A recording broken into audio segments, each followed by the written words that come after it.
Jai Shri Ram, welcome all of you all for our weekly Wednesday Ramayan class. So we are reading the Valmiki Ramayan, BAALKANDA. We are on the Sarg number 6. We have completed up to verse number 12. So we'll just take a fast recap. Does anyone remember what we discussed last session? We discussed very important points.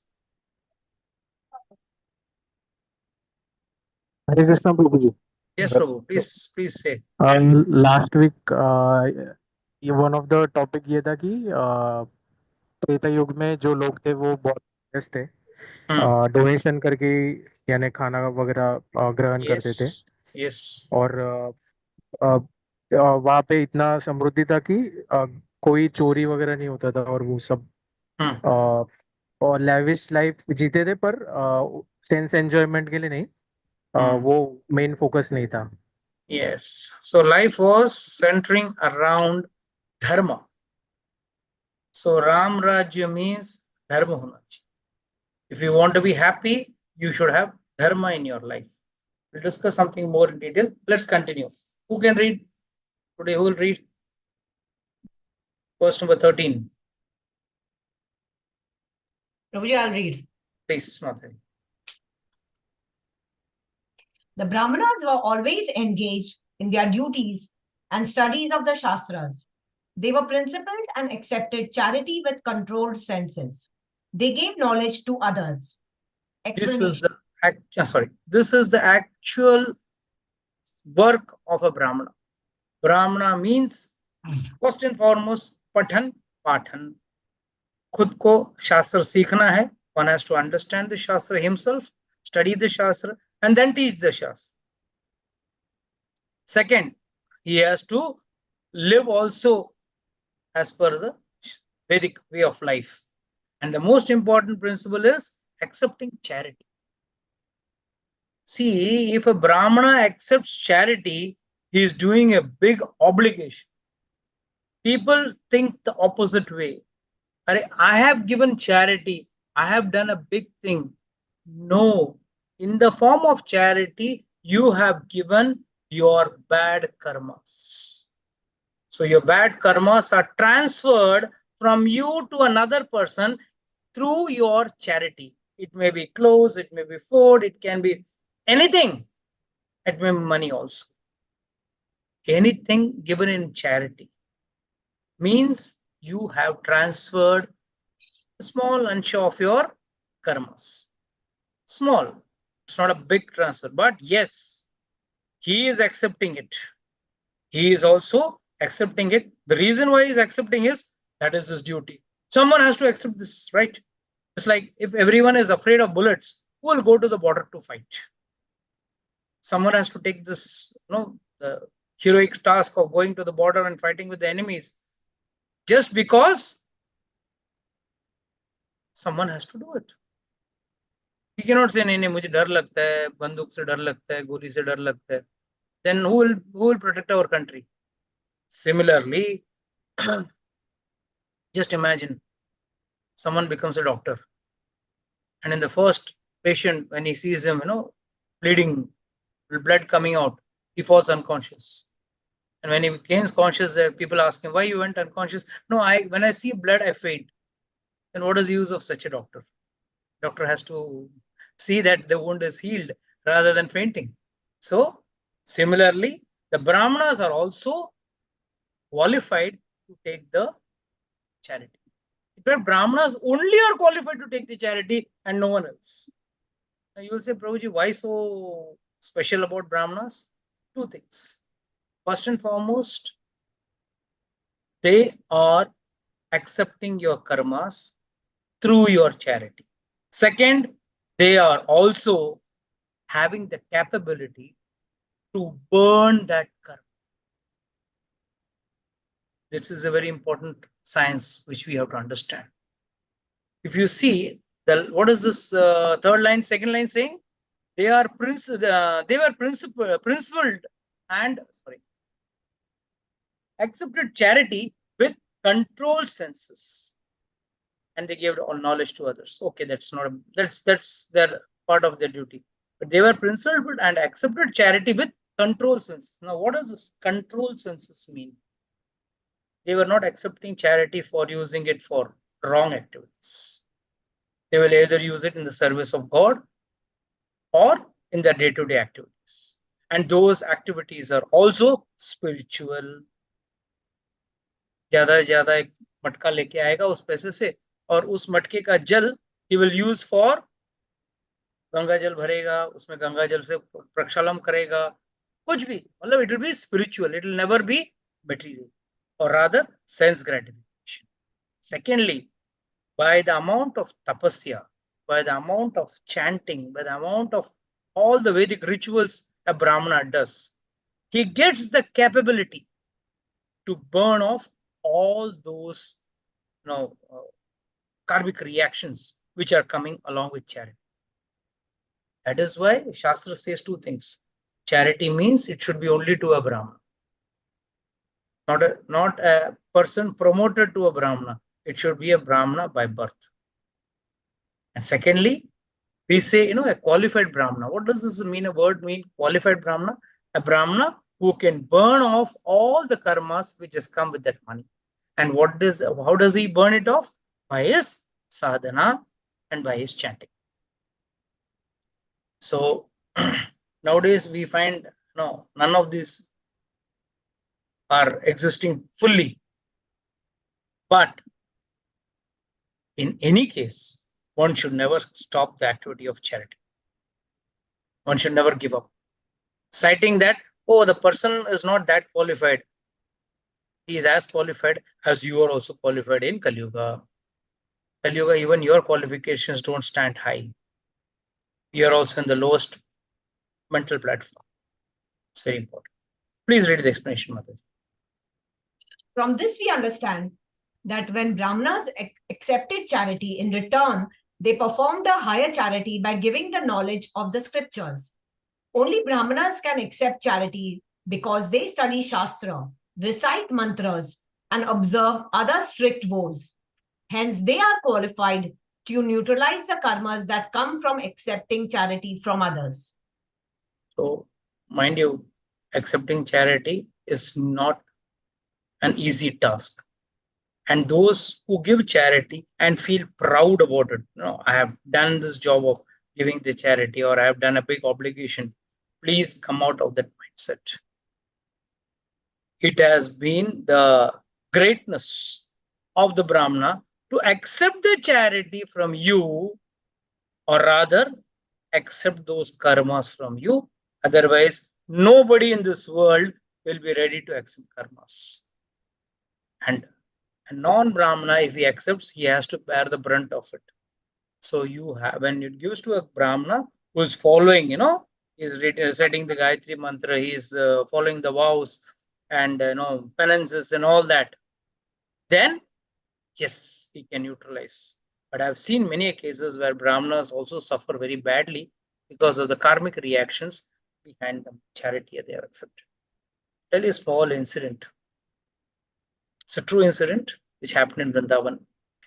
And there are many bhandaras. Bahut sare bhandara hote hain. I don't know whether you are aware of it. So many big rich people especially, they have bhandaras, and that too mainly generally in the occasion of someone's death in the house. So on the 10th day or 12th day, 13th day, they have a big bhandara, big lavish feast. One sadhu went there and had the food. And with the food, they give a charity of 50 rupees, 100 rupees to every Brahmana. Hundreds of Brahmanas come. Sadhus come, rather, not Brahmanas, sadhus come. And this sadhu, that night, every day night, he used to dream about Radha, Krishna and all that. That day in his dream, he could see one dead body. Whole night he could not sleep. He was disturbed. Whenever he used to catch sleep, he would see the dead body. Then next day morning, he went to his guru and he asked him, why am I getting this dream? I used to daily dream about Radha, Krishna and other nice, beautiful dream of God. But now I'm getting this dirty dream. Believe it or not, his guru told him, this is the effect of the money which has been spent by the person on his father's death occasion, by which the food he has eaten. And that is the effect of it. That is the effect of that charity which he has accepted. And he made him vomit. The guru made that student of his vomit the food. He had to do 2 days vrata and chant special mantras, and then he could become normal. This is a small true example which I'm telling you. And though it's not there nowadays, but earlier it used to be a customary where people, especially from the north, rich people, and when their father or someone is about to die, generally they attach to money. So they keep a bundle of money on the chest. And as soon as the person dies, they would take the money and from that money do the entire charity, like Bhandara and whatever Brahmanas ko, Dan, Punya, and all that. So, point what I'm trying to make is this is time and again, this reminds us only one thing. Charity means cutting off your dirty karmas, bad karmas, but Acharyas say, don't stick on cutting your karmas. Rather, don't do bad karmas. Don't think by charity you can get rid of your bad karmas, because bad karmas means huge volume, and by charity you can only reduce by 1-2%.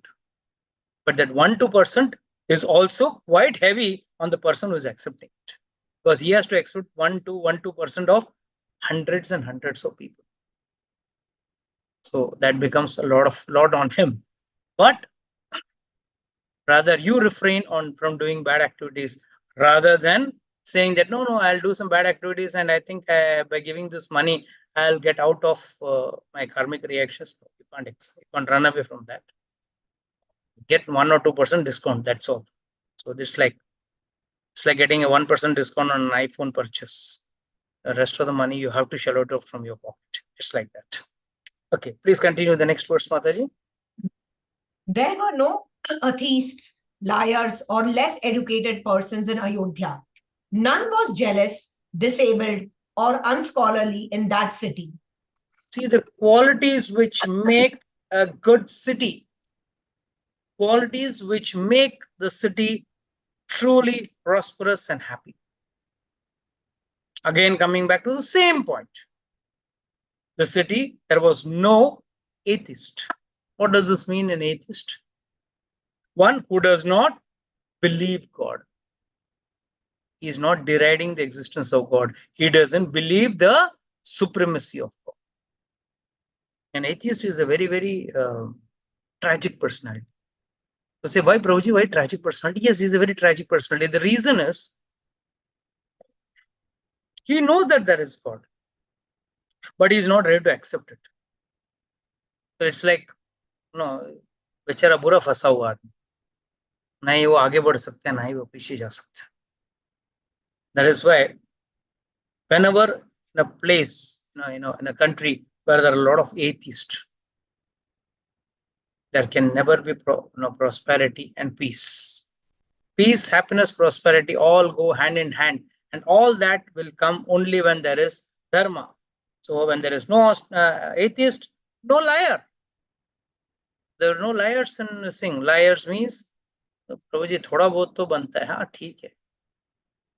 No, Shastra officially says 4 lies are justified. One, when someone is getting married, a girl or a boy is getting married, थोड़ा बहुत झूठ बोल के अगर शादी बस रहा है, घर बस रहा है, झूठ बोल लो चलेगा, it is accepted. Second, narma vivahe. That is, when your romantic mood with your wife, कई बार बोल देते ना, अरे तुम चांद से भी खूबसूरत हो, भले वो काली कलोटी. बट वो आदमी क्या बोलता है पत्नी को, तुम चांद से भी खूबसूरत हो. What does this mean? He is telling a lie, but this lie is only to enhance the romantic mood.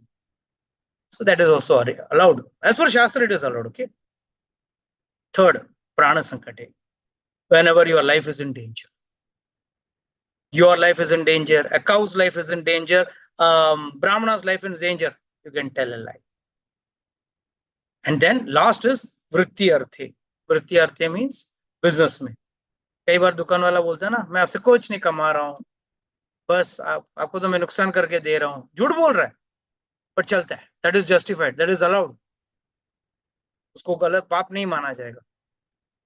But बाकी का टाइम पे जो भी झूठ बोलते हो आप, वो नहीं चले. अगर वो पेमेंट के लिए झूठ बोल रहा है तो not acceptable. So the point is lying should not be a part of, because that is adharma. Atheist means adharma. Less educated person. Here education doesn't refer to no, IIMs and I am no your IITians and all that. No, it is not referring to that. It is referring to education in Shastra, education about God, knowledge about God.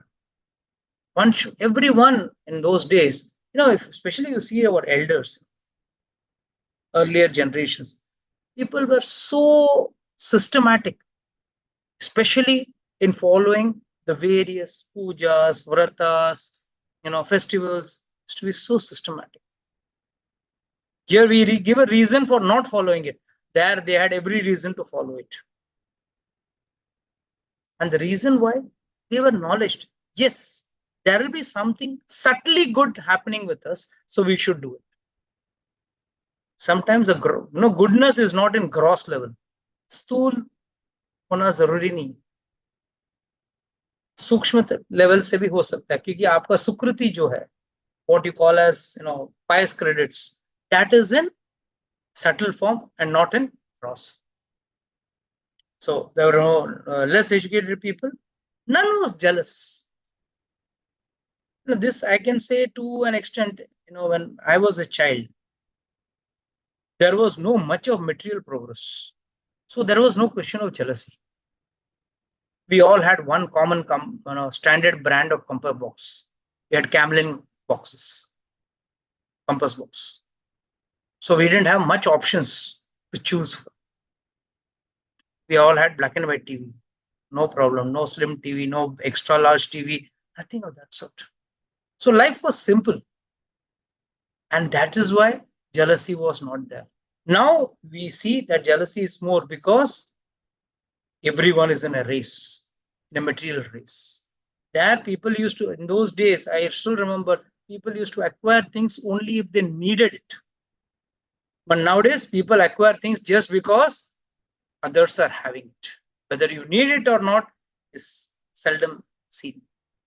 And that is the reason why they were happier and more progress. None were disabled or unscholarly in the city. They were all highly educated and very nice and happy. Yes, next verse, Mataji. There was no one in Ayodhya who did not know the 6 auxiliaries of Vedas. There was none who was not performing the daily rituals or not giving donations. Never was there anyone miserable or with a disturbed mind or in a diseased state. You see all this. You can continue with the next verse also. I'll discuss. No man or woman in Ayodhya was devoid of wealth or beauty, nor without affection towards the king. See, these are all earlier what was being talked, how they were virtuous, righteous, they were following dharma. These are the outputs of following dharma. Dhan, khubsurati, beauty, money, and all this are outputs of just being adherent to dharma. You just adhere to dharma, you just adhere to the righteousness, religious principles, or what the Vedas say. Rest things will flow of its own. That's the best part. Everyone knew the 6 auxiliaries of the Vedas. There was none who was not performing the daily rituals and not giving donations. Never was there anyone miserable or with a disturbed mind or in a diseased state. All this is a virtue it's a product of following dharma. Man or a woman in Ayodhya was no man or woman in Ayodhya was devoid of wealth or beauty, nor without affection towards the king. and the king has to be righteous. That's more important. Please continue, Mataji. Out of the four varnas, that is Brahmanas, Kshatriyas, Vaishyas, and Shudras, the first, that is the Brahmanas, worshipped the deities and guests. They were grateful and generous, and at the same time, they were brave and powerful. All the people of Ayodhya were virtuous, truthful, and had a long life. Everyone lived in that best city along with their wives, sons, and grandsons. The Kshatriyas were guided by the Brahmanas, and the Vaishyas were protected by the Kshatriyas. The Shudras or the working class were engaged in their dharma of serving the other three classes. The beautiful explanation given in the Bhagavatam. And Acharyas give a very nice understanding. Now, how are these four classes, Brahmana, Kshatriya, Vaishya, and Shudra, first made? Lord says in the Bhagavad Gita, Chaturvaranam Maya Shishtam Guna Karma Vibhagasya. I have made this four varnas. Chaturvaranam, four. Brahmana, Kshatriya, Vaishya, Shudra. Chaturvaranam Maya Shishtam. I have created.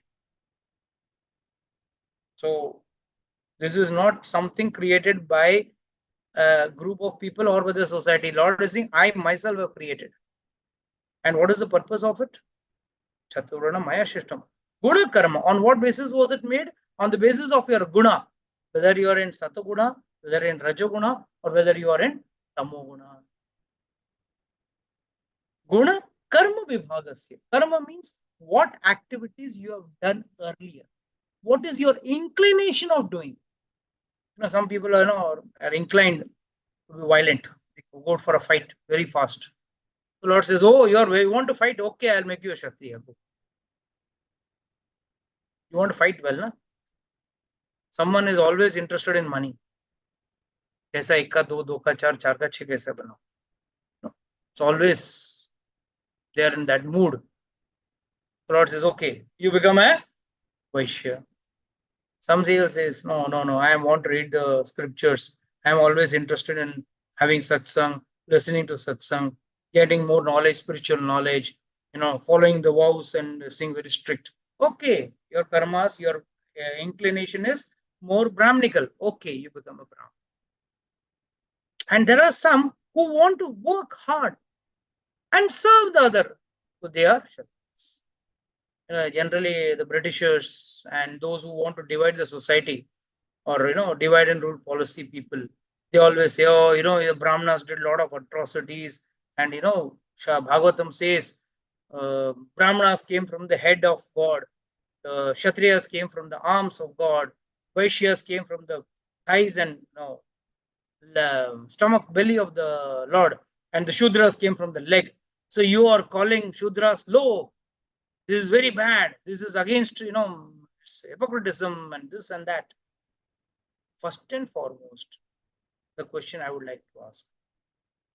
In the Lord, the form of the Lord, which part of the body you think is very important? Feet. Forget about God, even in your body. Feet. Feet. हम सब भगवान के चरण धूल चाहते हैं, sir के बाल चाहते हैं, हाथों का मार चाहते हैं. We are all interested in the lotus feet of the Lord. So most important part क्या हुआ? The feet. Secondly, Lord, you are considering as yourself. Lord is Satchit Anand. You are not Satchit Anand. You are made of 5 gross materials: earth, water, fire, air, ether. Whereas Lord is made of Satchit Anand. So any part of the body is equally Satchit Anand.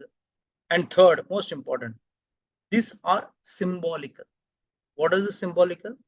As I said, Brahmana, the head, means what? Who want to think, read the Shastra, study, too much of knowledge, where the load is more on the head, not much on the hands. You don't see Brahmanas with 6-pack and moving around here and there. You'll see them more reading the Shastra and all. Same when you come to a Kshatriya, it says it comes from the hands of the Lord. What does this mean? Not literally coming out of it. Means for him, Lord has showered on him the power of strength in the hand. so that he can fight and protect the Lord has given his brain, a part of his brain, or some more intelligence to the Brahmana, so that he can read the Shastra, which is very complicated. Then it comes to your Vaishyas. The Lord has given him, okay, I'll give you the intelligence to make more money, and utna khana pacha sako, so take it from my abdomen. And then from the thighs, they have to do a lot of work. From the legs, they have to do a lot of work. So please take this knowledge, please take this power from my legs. So what is this? A perfectly balanced society means the Varnashram system. Now here, this shloka gives a clear balance. The Kshatriyas were guided by the Brahmanas. So Brahmanas were the brain controlling factors.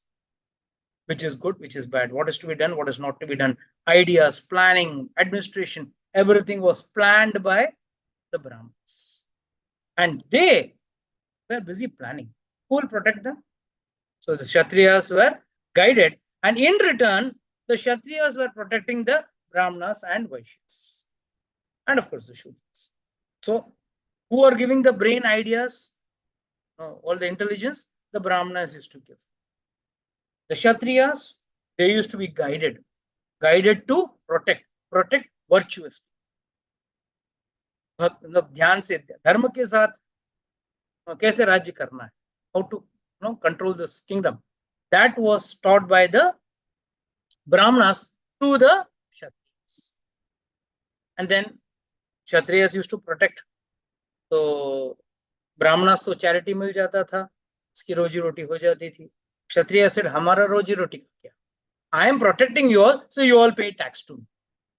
So all the other three Varnas used to pay tax to the Kshatriyas.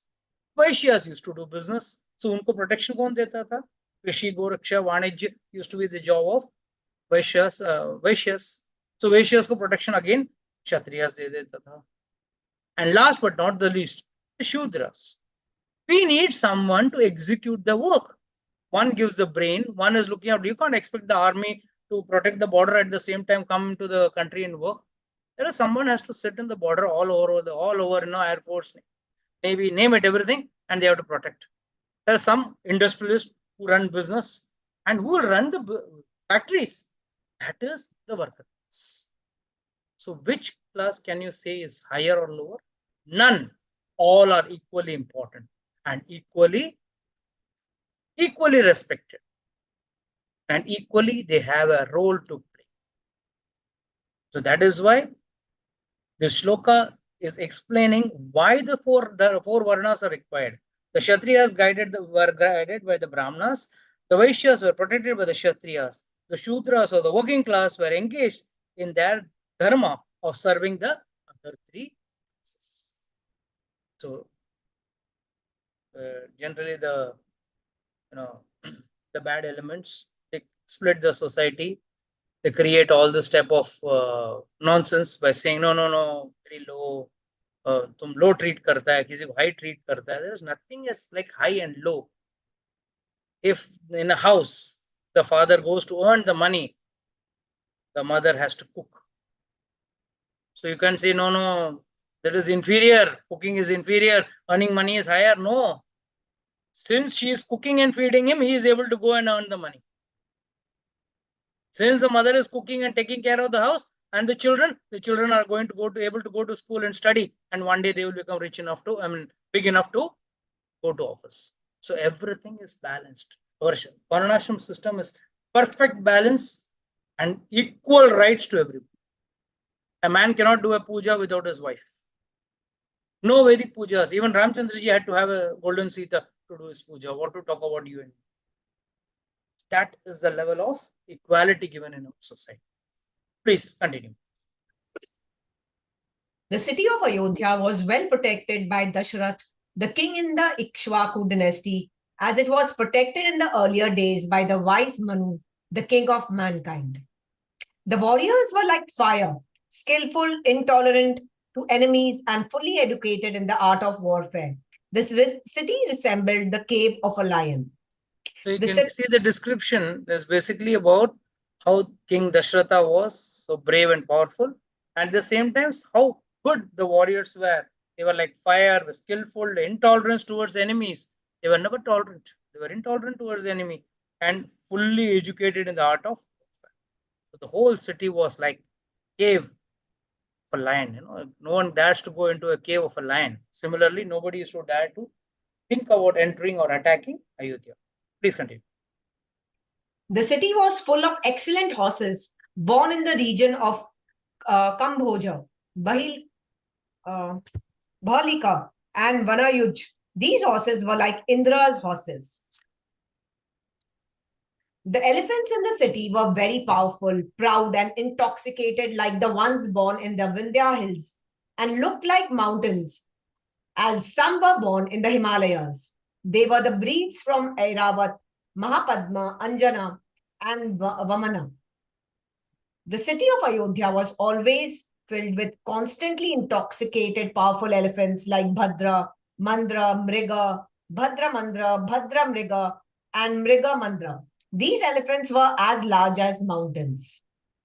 These are all the various breeds of elephants, horses, and all that is being mentioned here. Is much in detail. We all only know, oh, there was an elephant, there was a horse, all that. But this is a detailed bifurcation on the various subcategories of these elephants. Please continue. The city of Ayodhya was 2 yojanas wide. It was true to its name and was spreading its shining glory even outside. In that city, King Dasharatha was staying and ruling the world. In that Ayodhya, the splendid King Dasharatha, the destroyer of enemies, ruled like the moon among stars. That auspicious city of Ayodhya, which was true to its name, with strong gates and locks, and with a variety of beautiful houses and thousands of men, was ruled by King Dasharath, who was equal to Indra. The main purpose of sage Valmiki giving such a vivid and detailed description of the people of Ayodhya will be understood later. After the exile of Lord Rama and the death of King Dasharatha, when Bharat is called back to Ayodhya, a different scene is witnessed by him. This very same Ayodhya is described to have a gloomy look and all its luster gone.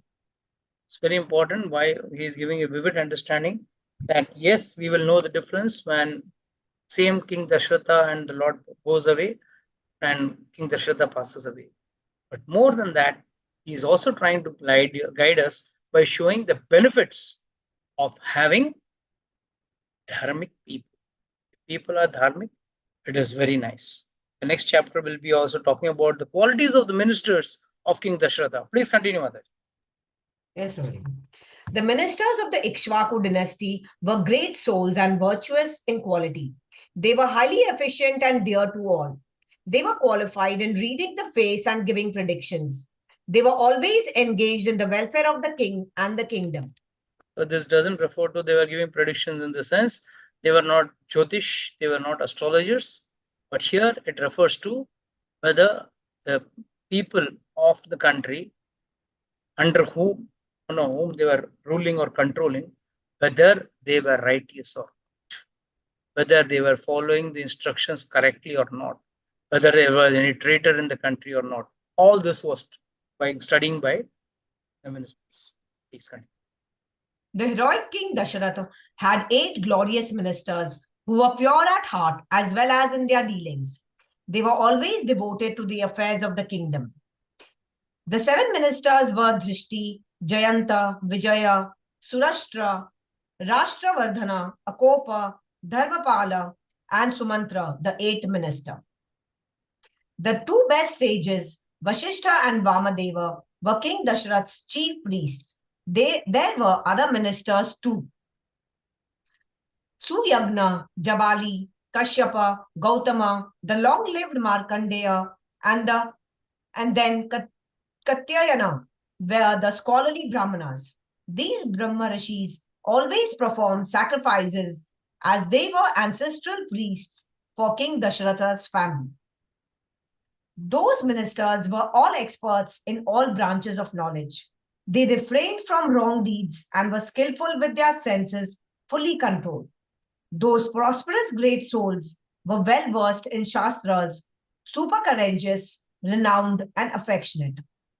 They were splendorous, true to their words, and successful. They had a heart of forgiveness and were full of smiles while speaking. The most important word which here which is we need to understand a little is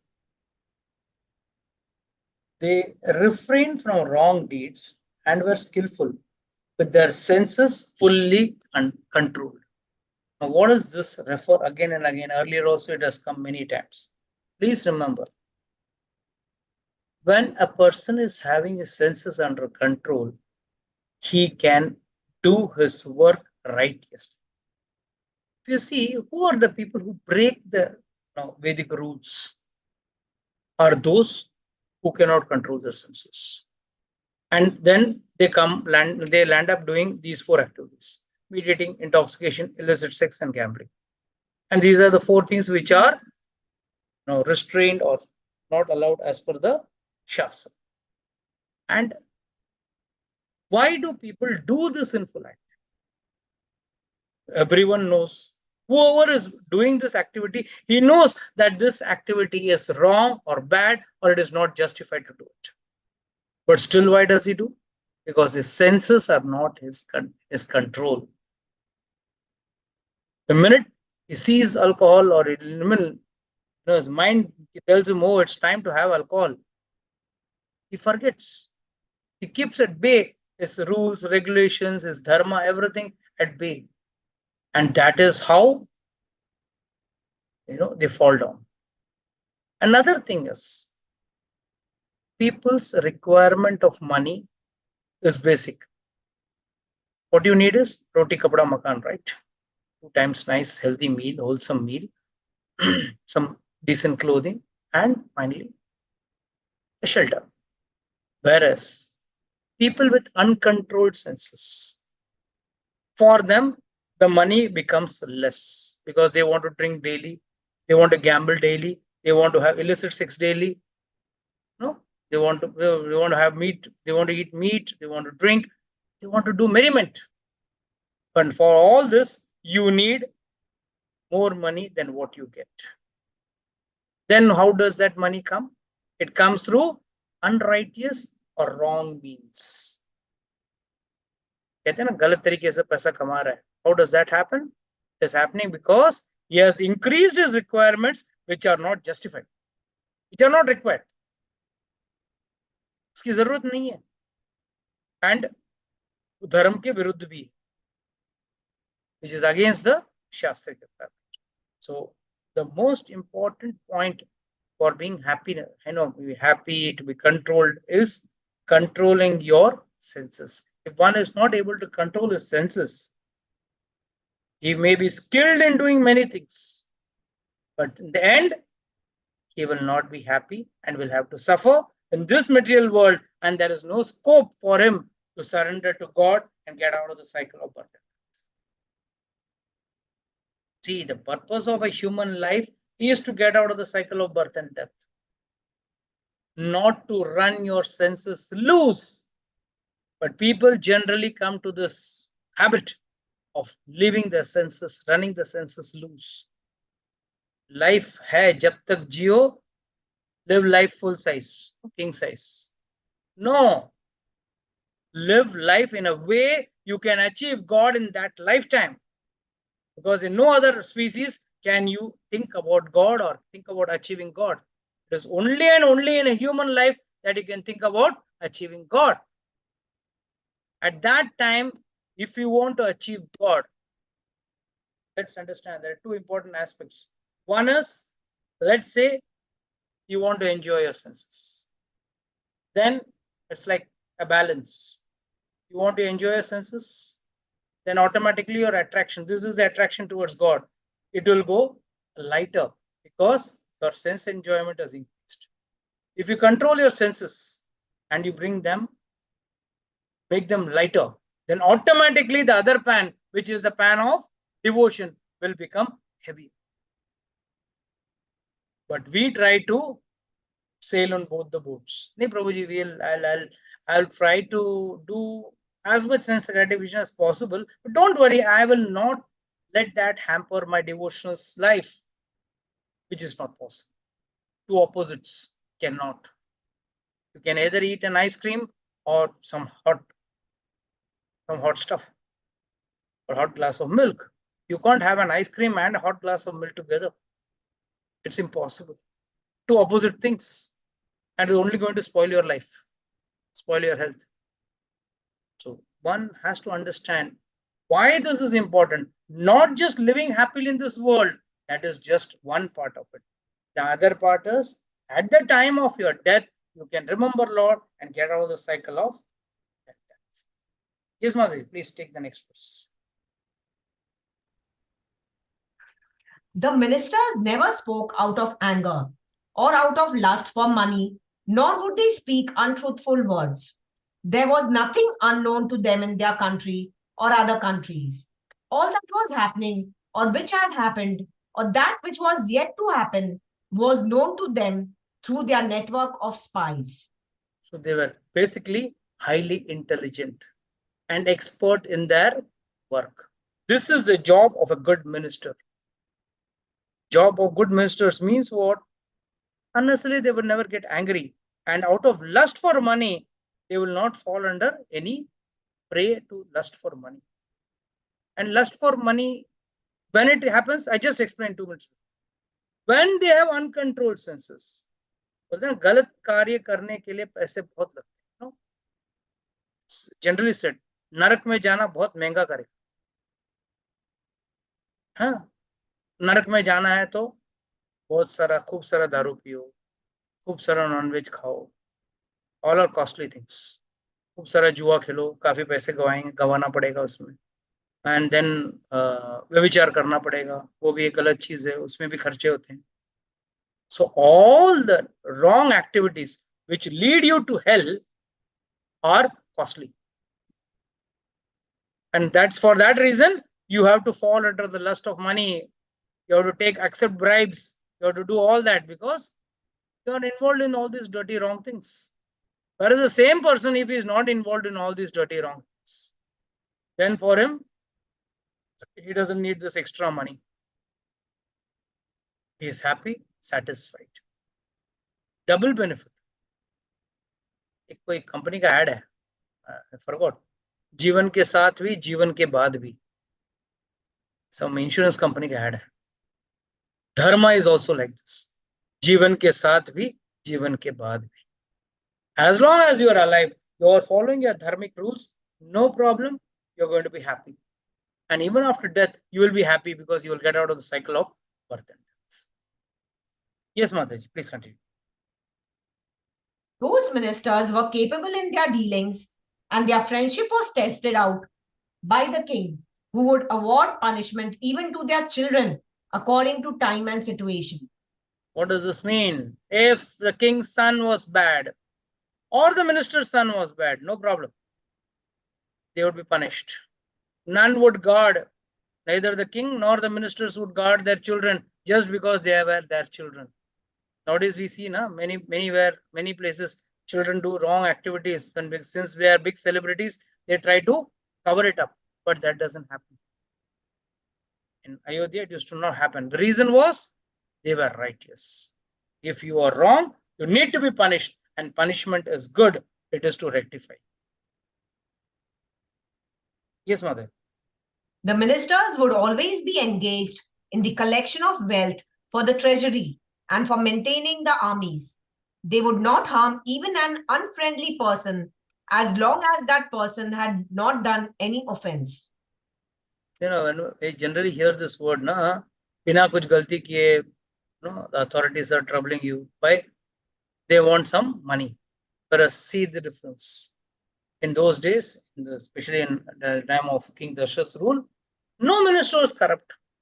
All ministers were they were very friendly. They were busy in collecting the wealth for the treasury and for maintaining the army. That was the main purpose of collecting the wealth. And last but not the least, that they would never harm even an unfriendly person. Just because he is not friendly, they used to not trouble him. Or rather, a person who has not done any offense, जिसने कोई गलत कार्य नहीं किया है, उसको दंडित नहीं करता. And nowadays we see those who are not done any crime, they are the most troubled people. They are troubled for nothing. And those who do big crimes, they just escape the law very easily. This is the difference between Kali Yuga and Treta. Okay. So with this, I would like to close today's session. We'll continue after we come back from our Diwali vacation, and we'll start back.